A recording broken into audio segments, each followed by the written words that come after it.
نبی صلی اللہ علیہ وسلم نے فرمایا مسلمان وہ ہے جس کی زبان اور ہاتھ کے شر سے دوسرے مسلمان محفوظ رہیں. یہاں ایک بہت امپورٹنٹ جملہ ہے, وہ سن لیں.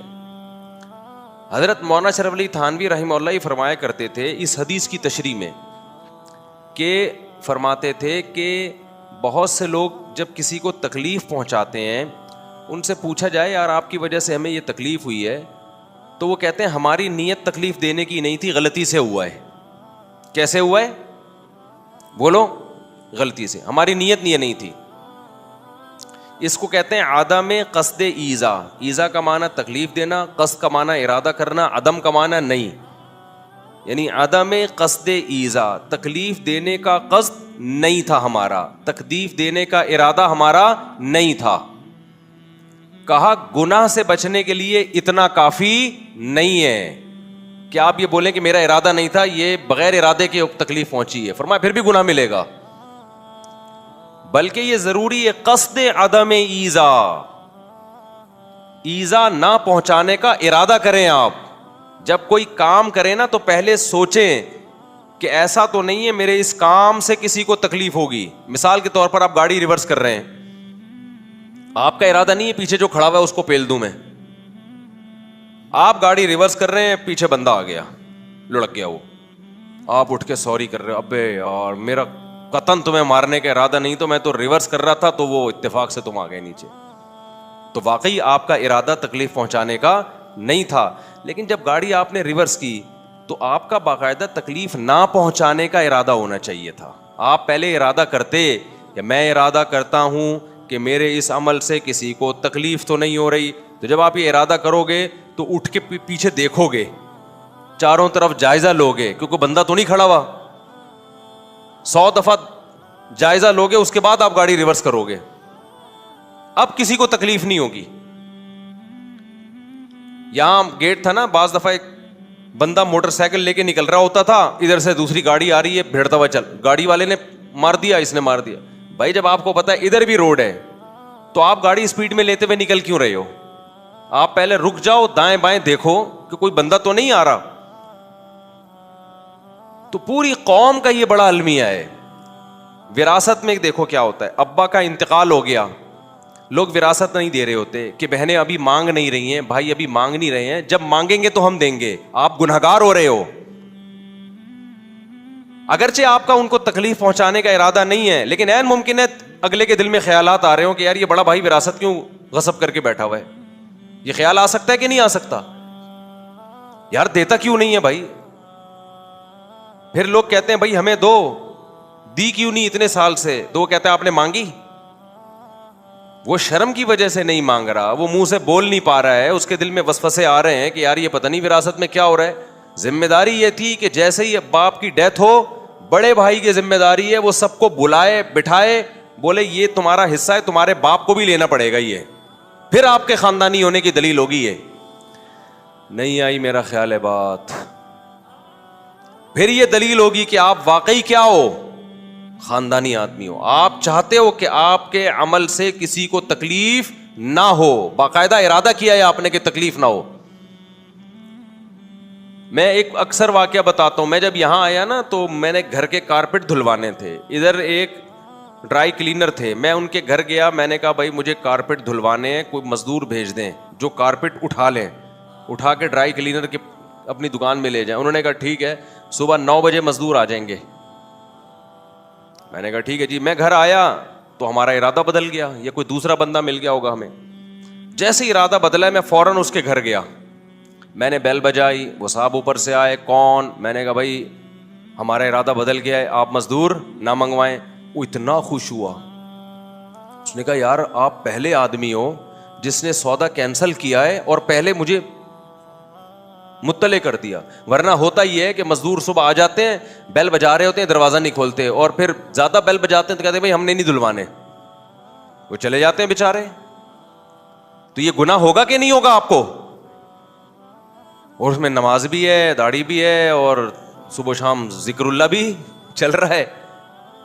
آپ خود اپنے اوپر رکھ کے سوچو, کسی نے آپ کو کوئی کام لگایا, آپ گئے, ٹائم خرچ کر کے اپنا دوسرے سودے کینسل کر دیا آپ نے, دوسری جگہ جو آپ کی ڈیلنگ تھی وہ کینسل کر دیا آپ نے, وہاں گئے, اب آپ کیا کر رہے ہیں, وہ آپ کو کہہ رہا ہے ہمیں اب ضرورت نہیں ہے. آپ کو غصہ آئے گا کہ نہیں آئے گا؟ بھائی کون سی انسانیت ہے یار, ضرورت نہیں تھی رات کال کر کے بتا دیتے آپ ہمیں.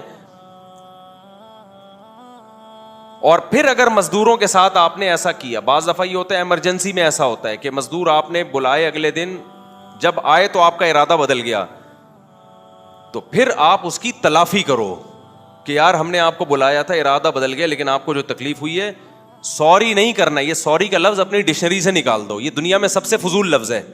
اس کو پیسے پکڑاؤ, یہ پیسے ہیں بھائی, مجھ سے غلطی ہوئی ہے, کچھ پیسے ان کو بولو نا دے دو. روکھڑا خرچ کرتے ہوئے جان نکلتی ہے, مسئلہ سارا یہ ہے. اس کو 150 روپے پکڑا دو, یار میری وجہ سے تمہیں تکلیف ہوئی ہے یار, یہ پیسے لے لو. وہ خوش ہو جائے گا کہ چلو یار تھوڑی سی میری کیا کر دی اس نے, تلافی کر دی. سوریوں پہ کام چل رہا ہے تو بھائی اس کو تھوڑا سا, مزدور آدمی ہے نا, اس کی تو دہاڑی کا مسئلہ ہے, 150 روپے پکڑا دو یار, غلطی ہو گئی یہ لو. رکشے والوں کے ساتھ کیا ظلم ہوتا ہے. آپ نے رکشے والے کو بتایا جی اورنگی ٹاؤن میں فلاں جگہ جانا ہے,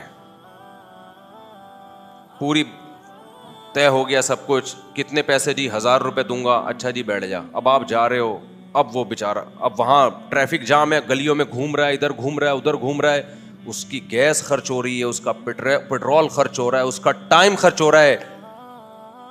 مجال ہے آپ کی جیب سے, میٹر گھومنا شروع ہوتا ہے, مجال ہے اس کمبخت کی جیب سے 50 روپے اس کے لیے زیادہ نکل جائیں خود ہی, کہ یار تو نے آدھا گھنٹہ میرے ساتھ زیادہ لگایا ہے تو اب تیرا حق بنتا ہے. بات 1000 کی طے ہوئی تھی, یہ 1100 روپے پکڑ. الٹا وہ لڑے گا کہ بھائی مجھے 1000 نہیں 1100, اور یہ کہے گا نہیں 1100 کس بات کے, 1000 میں بات ہوئی تھی نا تجھ سے. بھائی بات 1000 میں ہوئی تھی, لیکن یہ تو توقع نہیں تھی نا کہ آدھا پونا گھنٹہ اوپر لگ جائے گا رش کی وجہ سے یا کسی بھی وجہ سے. وہ بیچارہ مزدور آدمی ہے, جو اس کے ذہن میں تھا وہ تو آدھا گھنٹہ تھا, پونا گھنٹہ تھا, لگ گئے 1.5 گھنٹے. تو اب یہ آپ کی اخلاقی ذمہ داری ہے کہ آپ اس کو 150 روپے نکال کے زیادہ دے دو, اس کے مانگنے سے پہلے دے دو کہ لے بھائی یہ لے یار, بات 1000 میں ہوئی تھی, یہ 1100 روپے پکڑ. دعائیں دے کے جائے گا آپ کو, وہ بولے گا کسی خاندانی کسٹمر سے واسطہ پڑا ہے, لیکن روکھڑا نہیں نکلنا. روکھڑے پہ مر جائے گا مسلمان. اس سے تہجد پڑھوا لو, پڑھ لے گا یہ, روزہ رکھوا لو, رکھے گا یہ, درود شریف پڑھوا لو, پڑھے گا یہ. روکھڑا اس کی جیب سے نکلے گا جب یہ کمبخت مرے گا, پھر اس کی جائیدادیں تقسیم ہوں گی, بٹوارے ہوں گے. اس سے پہلے کسی کے باپ میں طاقت نہیں ہے کہ اس کی جیب سے پیسے نکلوا لے. غصہ آ گیا مجھے تھوڑا سا, کائنڈلی میں معذرت چاہتا ہوں. کیوں دنیا سے محبت کر رہے ہو یار؟ اس دولت کو تم نے قبر میں لے کے جانا ہے, خرچ کرو, کتنا اچھا لگے گا نا. رکشے والا اچھا, اس کو خود لگے گا کہ یار کسٹمر کتنا پیارا ملا مجھے, بنتے 1000 تھے, دے کتنے رہے, 1200 دے رہا ہے, 1100 دے رہا ہے. وہ بھی کہے گا یار بڑا خاندانی آدمی مل گیا. کتنا مزہ آئے گا 100 روپے میں اگلا آپ کو اچھا سمجھنا شروع کر دے. اس سے بڑی نعمت کیا ہے بھائی؟ کیا خیال ہے؟ کوئی آپ کو اچھا انسان سمجھنا شروع کر دے, اور اس کے لیے تو لوگ کیا کیا پاپڑ بیلتے ہیں, کیا کچھ کرتے ہیں.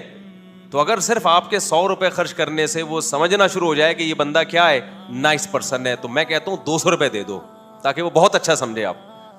تو روکھڑے نکالا کرو, روکھڑے, سمجھ رہے ہو, خالی سوریوں پہ نہ ٹرخایا کرو. روکھڑے پتہ ہے بھکاریوں کو نکال کے دیتے ہیں جو کسی کام کے نہیں ہوتے. اب آج کل ایک نیا مسئلہ کھڑا ہو گیا بھیک مانگنے کا. آپ کہیں بھی, ہم تو لانگ روٹ پہ جاتے ہیں, گاڑی پارکنگ پہ کھڑی کرتے ہیں, گاڑی پارکنگ پہ کھڑی ہوئی ہے, جیسے ہی آؤ وہ وائپر نہ اس کا اٹھا ہوا ہوگا. ابے یہ کون اٹھا کے گیا ہے, ابھی تو میں اچھا والا وائپر تھا. یہ سگنل ہوتا ہے کہ صاحب پیسے دے دو. یہ سگنل ہوتا ہے کہ میں نے آپ کے گاڑی کا شیشہ کیا ہے, صاف کیا ہے. ہم نے نکال کے دے دیے, بھائی ماشاءاللہ گاڑی کا ویسے تو صاف ہی تھا لیکن اس نے بھی صاف کر دیا, 20 روپے. آگے گئے ہیں, نماز کا ٹائم ہوا, گاڑی روکی ہم نے, نماز پڑھ کے آئے ہیں, پھر اٹھے ہوئے وائپر. میں نے کہا شیشے تو ابھی صاف ہوئے تھے یار. اب غیر اخلاقی سی حرکت لگتی ہے یار, ایک آدمی آپ کی گاڑی کا شیشہ صاف کر رہا ہے. میں نے کہا ہاں بھائی 20-25 روپے 30 روپے یہ لے بھائی. شروع میں تو میں زیادہ دیتا تھا کہ یار بیچارہ غریب آدمی, 100 روپے پکڑا دو, 500 روپے پکڑا دو, بنتے 10 روپے 1000 پکڑا دو. اس کے بعد مجھے اندازہ ہوا بھائی یہ بھیک مانگنے کا بہترین طریقے. کام وہ کرو جس کی لوگوں کو ضرورت ہے, اس پہ پیسے مانگو. پھر ہم تھوڑا آگے گئے ہیں, پھر میں آیا ہوں وائپر. پورے راستے نا, ابھی میں پچھلے ہفتے جب اسلام آباد سے آیا, ابھی کل میں لاہور سے اسلام آباد گیا تھا بائی روڈ, تو وہاں بھی یہی. پھر میں نے کہا بھائی یہ تو ایک بھیک مانگنے کا ایک جدید طریقہ ایجاد ہوا ہے کہ کوئی کام ہے نہیں, آپ نے اس کو کام بنا کے, بھکاری کا دھبا بھی نہیں ہے آپ کے اوپر اور آپ پیسے بھی کماؤ گے. میں نے کہا ان لوگوں کو نہیں دینے چاہیے. میری رائے ہے, غلط بھی ہو سکتی ہے, میں نے کہا ان کو نہیں دینے چاہیے. اس سے نقصان یہ ہو رہا ہے کہ یہ بھکاری بنیں گے. یہ بھکاری پنی تو ہے نا, کوئی ضرورت ہے نہیں. اب دیکھو مثال کے طور پر کسی چیز کی ضرورت نہیں ہے اور آپ وہ کام کرنا شروع کر دو تاکہ لوگ سمجھیں کہ میں مزدور ہوں, تو اس سے تو اپاہج پن بڑھے گا کہ نہیں بڑھے گا؟ ایک ایسی چیز میں لوگ لگنا شروع ہو جائیں گے جس کی سوسائٹی کو نیڈ نہیں ہے. اللہ تعالیٰ نے جو کسی کو غریب رکھا, کسی کو مالدار رکھا, کیوں رکھا ہے؟ تاکہ غریب آدمی کوئی کام کرے جس کے بدلے میں مالدار اس کو پیسہ دے, تو دونوں کی ضرورتیں پوری ہوں. تبھی تو بھکاری پن کو پسند نہیں کیا گیا. بھیک وہ مانگے جو واقعی جس کو ضرورت ہو, کھانے پینے کا محتاج ہو گیا ہے وہ. ورنہ تو اصل اسلام کس کو پروموٹ کرتا ہے؟ بھکاری پن کو نہیں کرتا. اسلام پروموٹ کرتا ہے محنت کر کے کمانا سیکھو. ہمارے نبی کی خدمت میں ایک بھکاری, ایک شخص آیا نا بھیک مانگنے کے لیے. آپ نے کہا کہ کلاڑا لے کر آؤ, جو مشہور حدیث ہے, اور گھر میں برتن لا کے بیچ کے ان کو کہا جاؤ جنگلوں سے, جنگل میں لکڑیاں کاٹ کے بیچو. تو کوئی کام بتایا ان کو. تو نبی صلی اللہ علیہ وسلم نے کیا فرمایا؟ من سلم المسلمون من لسانہ ویدہ, جس کی زبان سے دوسرے محفوظ رہیں, زبان کے شر سے بھی اور ہاتھ کے شر سے بھی. تو میں اس پہ بتا رہا تھا کہ عدم قصد ایذا کافی نہیں ہے کہ آپ یہ کہیں کہ میرا تکلیف پہنچانے کا ارادہ نہیں تھا. یہ ضروری ہے کہ تکلیف نہ پہنچانے کا باقاعدہ ارادہ ہو آپ کا. اور کسی عمل سے تکلیف ہو گئی, اگر وہ غریب طبقہ ہے, اپنے دوست ہیں, اپنے جیسا مالدار ہے, پھر سوری ٹھیک ہے. اگر غریب آدمی ہے تو سوری نہیں, پھر سوری پہ اس کو بولو مٹر کھاؤ, پھر پیسے دو اس کو. غریب آدمی جو ہے نا, اگر اس کے ساتھ ظلم زیادتی کر لیا آپ نے, تو پھر خالی سوری نہیں چلے گا, پھر اس کو پیسے دو آپ.